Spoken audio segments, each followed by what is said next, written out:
think why you see these guys like Tate come to the streaming world is because, like, yeah, having money is cool, but influence is like, that's what everybody really wants. I want to speak and have people listen to me. So why, I want to ask all of you, and you have to tell the truth, because the audience are going to tell if you're lying. If they're lying, guys, you have to say they're lying in the chat. Why do you stream? Why do you talk to the world? Why? I want to wake people up. Wake people up from what? And why? And then why do you want to wake them from up? their brainwashing? Why are you compelled? Why are you motivated to do this? My whole life philosophy has been based around being brainwashed since I was 6 years old, sitting in a church and not feeling like it was any productive use of time, listening to a priest blab on about life, but he doesn't have any life experience. He's some guy named Peter. You know, he's talking about TV shows. He's never even been with a woman before. How could you tell me anything about life and you haven't had any life experience? Going to school, doing the Pledge of Allegiance, sitting these things, taking Adderall every single day. They prescribed me. They said I had a disability. I felt like everything in my life was to keep me down since I was born. And they told me that there was something wrong with me. And that's motivated me to do everything that I do. No. So the reason I started streaming is direct communication with my audience. I did videos for 9 years, but that was slower. And now I could talk to 10,000 people every single day. I want to go spread the knowledge that I've learned and try to bring people out and teach them the same things that I've learned from being trapped inside the box and being suppressed my whole life. And why, and that's a good question, I understand completely. Why do you think that, do you think it gives some validation to yourself to do it? Do you think it's a selfish motivation, or do you think you're like a philanthropist? There's some selfish, like there's some validation seeking. There's some need to be liked and admired, but the motivation is definitely based in what I said, because I wouldn't be banned on Twitter and TikTok. I wouldn't be risking this right now. We can get banned just sitting in this room with you, but we're all here because we believe in some sort of message. We have some sort of philosophy. If we want, where do you stand on the Pledge of Allegiance every day in school? I'm okay with it. I think that the left was too quick to abdicate nationalism, or at least like patriotism. You should love your country. I think a healthy love of country is good. We should like our country. And the idea that like your country is cringe is probably not a healthy idea to have for people that are trying to like make a country work. Yeah, I don't know. I think that we associate like love of country way too much with far right movements, and it's probably good that everybody in a given country loves their country. Otherwise, you're in a really weird spot. To cash out, we could jump in a pool of 100,000 Orbeez, do some prank videos farting in Walmart. It's true. We're here. It's true. You're right. Good point. Good point. What about you, Fresh? Why are you streaming? Honestly, bro, honest answer here. I want to inspire. I'll never forget, like when I came to America, I saw a guy in a Lamborghini. Oh shit. Oh no. Did he actually do it? Still haven't heard from Mexico Quentin's manager. He missed his first flight and is supposed to arrive 10 minutes after the show starts. LOL. Oh no. He's not gonna catch the second flight. Oh, Ludwig, why would you agree to this?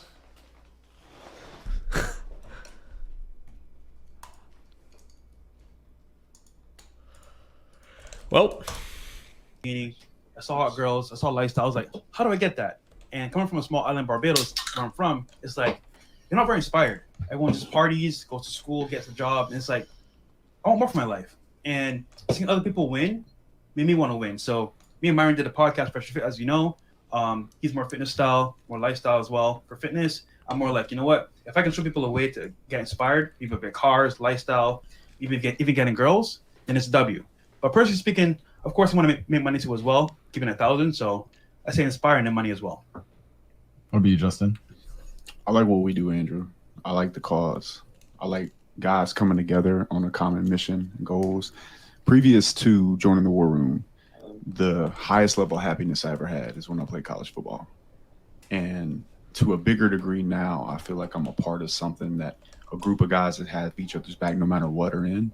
And it's about that companionship for me. Yeah. There's a common mission we all have together in our group that I'm absolutely in love with. So I die for that. So for me, man, it's feeling like I'm contributing to a team that scores together. So that's what I like. And I think that that's intrinsic to every single man. I think that that's definitely certainly the reason I do it. I get asked a lot by people like, hey, what's next? Or, you know, what's it like? You have all this money, blah, blah, blah.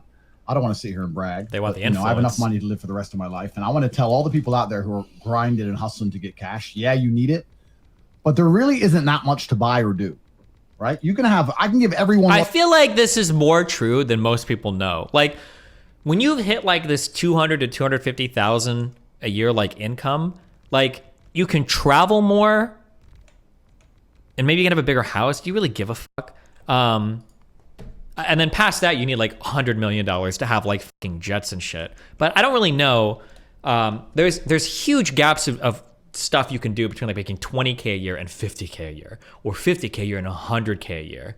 And then I think like from 100 to 200 to 300K a year, there are jumps. Past like 200 or 300K, like I don't know if your life is changing that much. Like if you're making 250K a year, like that's awesome. If you're making $1 million a year, I don't think $1 million a year guy is buying yachts or private jets. Maybe you can rent trips on them. You can probably do that at 250K a year if you're saving, if you're budgeting. But like, yeah, I don't know. There's not like, there's a reason I think why you see these guys like Tate come to the streaming world is because like, yeah, having money is cool, but influence is like, that's what everybody really wants. I want to speak and have people listen to me. Watching this stream, let's say you all had half a billion dollars, 500 million. You do a bunch of hedonistic bullshit. You'd get drunk a bunch, you fuck a bunch of girls, and you buy a bunch of cars, etc. And then you'd either completely fall into the hedonistic trap and go down the gambling and drugs route and destroy your life. But if you keep your brain on and you stay sane, you start to realize that the most valuable things are staying in good shape, your health, looking after yourself, the simple things, spending time with people you love, and hanging with your boys. Hanging with your boys is the #1 most interesting activity that's ever going to exist on the planet ever. It's the funnest thing there is to possibly do, to sit around in the room with your guys and talk shit. And that's what you said earlier about we could be in Indiana, just sitting there fucking it up. We can end up broke in the Philippines with $25 in the bank, and we will laugh. And it doesn't matter how much money you have. It's all about the people who are around you. And there's something that's intrinsic to men. We definitely evolved with it. I think it's because we spent so much time either in groups, I don't think this is unique to men, but in armies or gangs or whatever we were doing. You just feel better when you're around people that you know you can trust with your life. And that's certainly the best thing about life. And yeah, I completely understand what you're saying, and I know what you guys are saying. But for me personally, the reason I stream is to try and find the other people out there who I might want to be friends with. Because when you're an exceptional individual, you're never going to meet friends in normal life. It's very rare. I don't know about you guys. I go through life and just meet a friend. Everyone I meet's a fucking idiot. It's crazy, right? So the internet, the best thing that's done for me is allow me to broadcast my message to people and find the other people out there with a fucking brain. And there's not that many. But yeah, hanging with your boys is certainly the best thing about life. To this day, with all the money and the shit I can do, that I would rather be sitting in the war room with Tristan and Luke calling each other names than doing nearly anything else. It's the best thing there is to do. Before Myron answers, can I ask you the question I asked you yesterday? Sure. How much do you do this now for money, and how much do you really care about waking people up? Okay, so I don't need money anymore. Money to me truly has no value. And I say that, and people don't believe me because they understand that every rich person is trying to get more money because it's a game. Yeah, it's like getting a high score. But for me, truly, if someone were to walk in this room and put $25 million cash on this table, I have nothing to buy, and my life would change zero. It doesn't mean anything. I don't need it, right? I like the fact that I can do what I do, and I like the idea of being able to do it forever. But this is not financially motivated for me. It is about expanding my influence. It is about expanding my network. It is about expanding my capabilities. It is about finding the other people out there who think the way I think. It is about having them in an environment where we can speak freely and openly.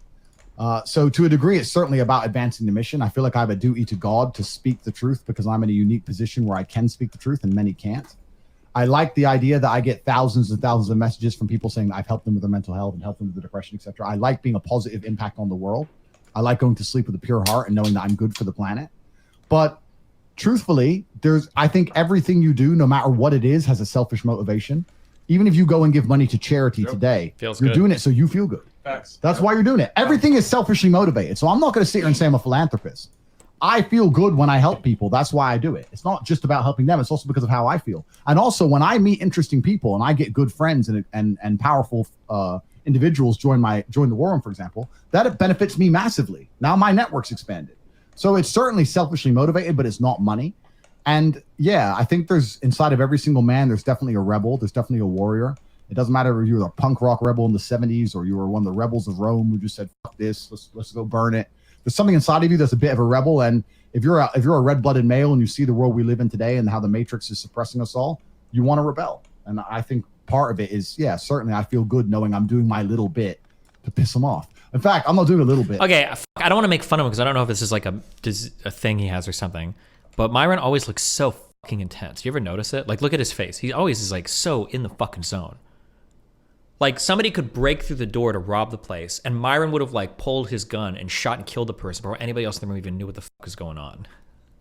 world we live in today and how the Matrix is suppressing us all, you want to rebel. And I think part of it is, yeah, certainly I feel good knowing I'm doing my little bit to piss them off. In fact, I'm not doing a little bit. I've done a lot. I've done too much. But yeah, that's the answer to the question. Let me ask you a question. I don't know if you want me to say this on stream, but beforehand, I wasn't supposed to be on this. And I'm wondering how much of that was testing, initiating, and how much of that was the rebel inside of you thinking, fuck it, man, bring him on.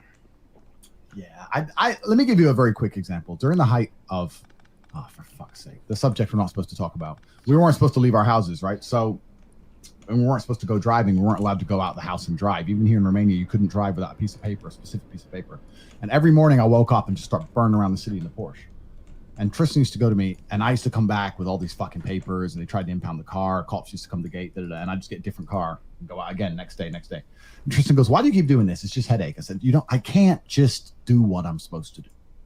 They told me what to do, and I can't just do it. I have to not do it. Because then when all this insanity goes down, and some fucking poor Matrix slave misses the funeral of his own fucking parent because he's a dumbass and believes it all, I can know that I tried my best, even though he's an idiot, even though he's a moron, I tried my best to resist the enslavement. It's like living with a pure heart. It's a real thing. Like, all this shit went down, and I can say here now with a pure heart on this stream that I resisted more than 99.9% of people on the planet.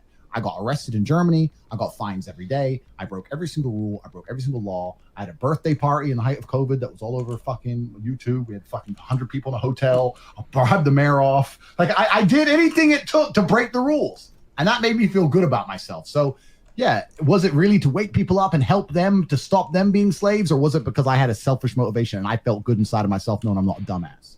I think we're all semi-selfishly motivated if you're honest. 100%. Myron? So for me, I'm going to be painfully honest about this, I guess. Before, when I started streaming, as you guys know, I used to work in law enforcement for DHS. I did criminal investigations.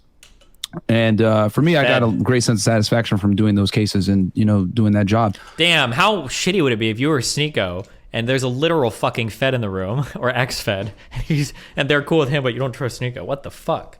But then I started my fitness business, and then from there started the YouTube, and I wanted more influence. Let's be honest here. You want clout, you want to bang some hoes. It is what it is, right? And from there, I was like, okay, this is great. And then at some point they pulled me in. They're like, hey, listen, your YouTube, you're talking about some crazy stuff. You know what it may be. You're talking about dating and all this other stuff. Oh my God, men and women are not equal and all this other stuff. Things that we know that are factually correct. They took offense to it, right? I'm talking about biological differences and intersexual dynamics, and they didn't like that. So they kind of put me in a position and said, hey, listen, you can resign, or you can, and keep doing your thing, or you can stay here, but you can't do the YouTube thing anymore. So I made a decision. I took a bet on myself, and I left the G. And, I was like, yeah, I could do this, and, I'm going to make more money, whatever, and get more girls. But it evolved way more to that. As you guys know, I'm a hardcore minimalist. I don't own many things in general. I still drive around in my 2002 Honda. So it started for money and girls. I'm not going to lie to y'all. But then as I've been doing this more and more and, impacting guys' lives and helping them realize yo, I finally have a bigger brother. You're like a father figure to me. Like, you helped me, get into law enforcement. Or you're the one that told me to not do drugs. I thought about doing drugs, and I'm not doing them anymore. I'm staying natural instead of doing steroids. I was going to hurt myself, but off of this girl, but I'm not going to do it anymore. You can't really put a price on that. So it started, right? Just like when you go to the gym, you first go to the gym to get girls and, get jacked and fuck a bunch of bitches. Then you continue to go and you feel good and you get this certain sense of accomplishment, and it gets way more than just a girl. So for me, I started streaming to make more money, get influence. Then as I started streaming, right, and I left my government job, I thought it was the end of the world. I realized, holy shit, we have a duty to these guys to help them out, especially in a crazy ass world where the Matrix is taking over essentially. And a lot of guys are told to pretty much act like women and it's acceptable. And the reality is you can't act like a woman. It's unacceptable. And if anything, it's going to set you up for failure. All right, bye. Remember to hit that like and subscribe, and don't forget the notification bell so that my videos show up right in your feed.